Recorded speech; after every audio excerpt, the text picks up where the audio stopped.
Hello guys, welcome back to my channel be creative with Divya Jyoti. Pen drawing tutorial के चौथे और आखिरी part में आप सभी का स्वागत है। आशा करता हूँ कि पिछले सारे पार्ट आपको अच्छे लगे होंगे। तो इस पार्ट में मैंने जस्ट फिनिशिंग टचेस और इस क्राउन में कैसे शेडिंग दिया है, कैसे डिज़ाइन दिया है, सब यहाँ पे दिखाना चाहता हूँ। तो देखिए इस वीडियो को, और अच्छा लगे तो लाइक शेयर सब्सक्राइब ज़रूर कीजिएगा। Hope you will enjoy the video.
चलिए तो आखिरकार ख़त्म ही हो ही गया।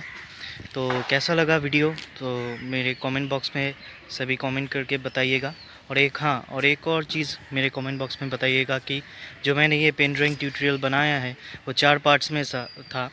तो इस 4 पार्ट्स में आपको कौन सा पार्ट सबसे ज़्यादा अच्छा लगा वो प्लीज़ मेरे कमेंट बॉक्स से ज़रूर बताइएगा। तो bye, stay tune till the next video.